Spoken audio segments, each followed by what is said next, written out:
Good morning, guys. What's going on? And it may not be morning when you're watching, but it is morning when I am filming this particular video. And it goes up in the morning, so I think it's appropriate. Anyway, this was loaned in from my good friend Justin over at T1 Gear Reviews, Tier 1 Gear Reviews.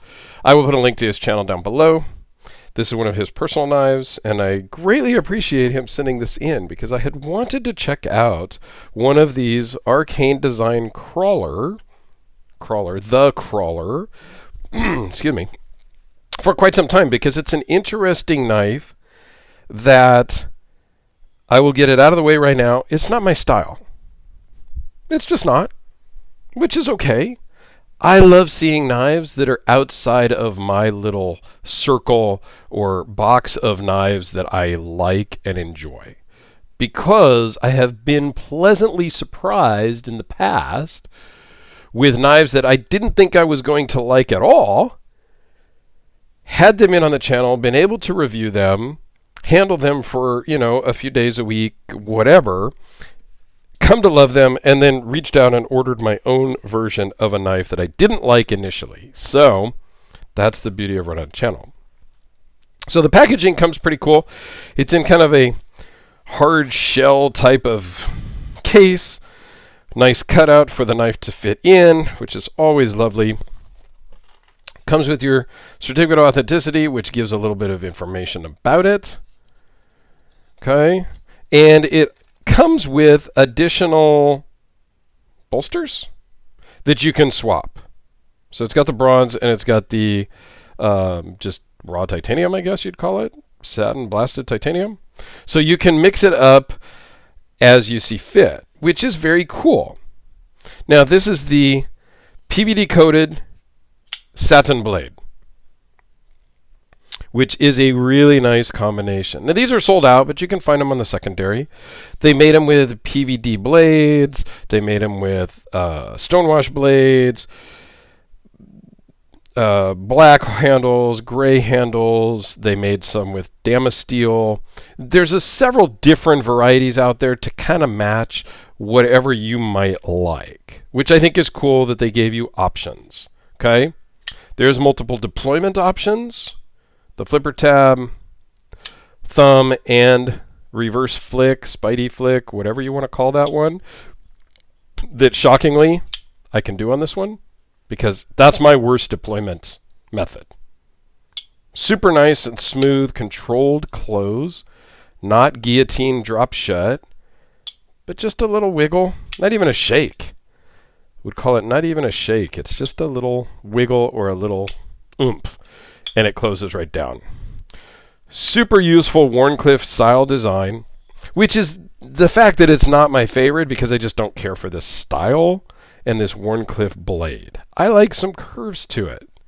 I don't want the flat road, I want some curvy roads. But utilitarian-wise, this is fantastic. Let's just zoom in here and take a quick look. If I can get this to kind of focus and not reflect all the light. Yeah, there's a little bit of stuff on the blade because I didn't clean it off so well. But very nice design. Just a logo there. Nice PVD coating on the handle. Nice 3D milled titanium clip. With, again, nice PVD coating. The crawler little logo there on the backside. Just a really well done, nice knife that does fit well in the hand. Feels very comfortable.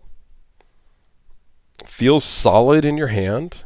Okay, because there is some girth to it, and you've got this swell here, so you do kind of lock in pretty good. Jimping on the top is good. You can really get up on it if you're going to do some detail cutting, cutting out numbers, cutting out whatever. I mean, this is a very good utilitarian knife.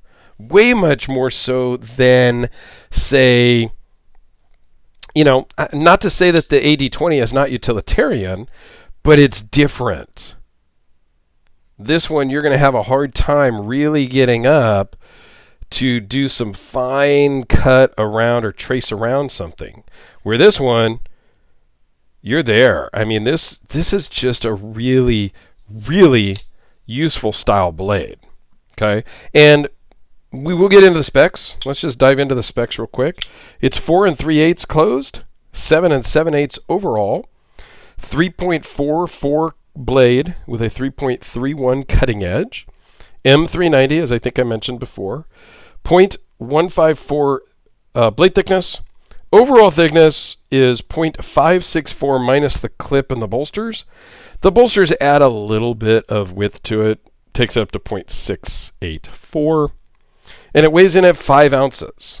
So is it heavier than the 1 ounce an inch blade length, which a lot of people go by that standard? I do not. Y'all know that. I have big, heavy, overbuilt knives. So that 1 ounce an inch, I don't subscribe to that. But if you do, this is a little over that. But this works really well in the pocket, feels great in the pocket, and just disappears, and you could wear this all day. Wear it, carry it, whatever you want to call it. Now, Israel is the owner and founder of Arcane Designs. Big sci-fi horror movie fan, and really wants to strive to explore the unknown, create designs for the future, and see what we can make that is unique, utilitarian, and futuristic, if you will. So he's always striving to be innovative and come up with new designs that is not your standard, just it's a knife, which I appreciate, and I think he nailed it here. This is a unique design. Yes, there's Wharncliffe blades out there and all that, but I think this is unique and innovative. So hats off to him in his vision, because I think he is accomplishing that. A knife is a knife, right? I mean, let's do some size comparisons here as we kind of ramble on. With the Sharpie, the Spyderco Delica, you know, knives are knives. There's a lot of times where people say, oh, that's just a copy of another knife. Well, it's a knife. I mean, how unique can we get sometimes in knives? I mean, we'll just keep a couple out here. Here's the Kubi KB237. Okay, it's Tonto, so it's different than the Spyderco. So you got 3 different blade shapes here. So these are all unique looking. Okay, and if we step it up a little bit, here's the Hellraiser P series. I don't know, step it up, but we change it up a little bit. Again, here's a different style cleaver knife. So these 4 all look different, absolutely.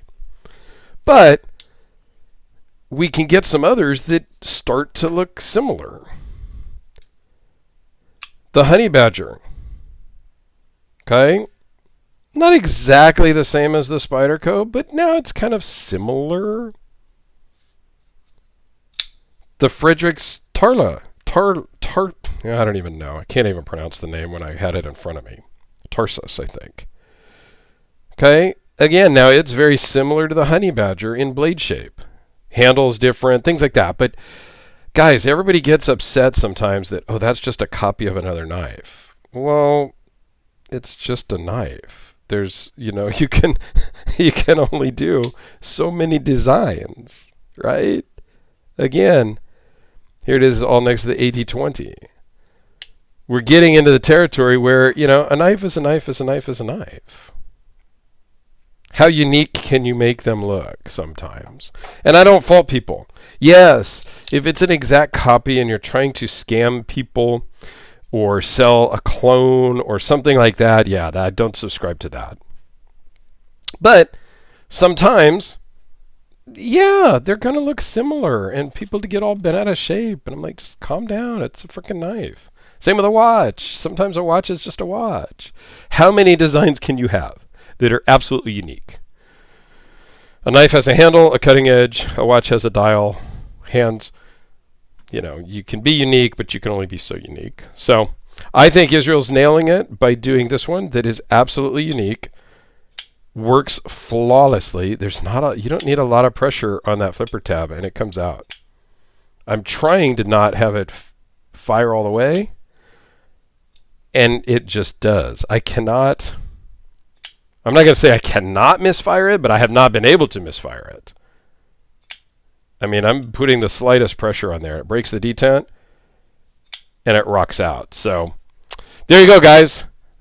Arcane Design, the crawler from T1 Gear Reviews. Check him out down below because he's so gracious to loan me knives all the time. I greatly appreciate it. And thank you all for watching and being around. So thanks, everyone. Have a great day, and we'll see you tomorrow.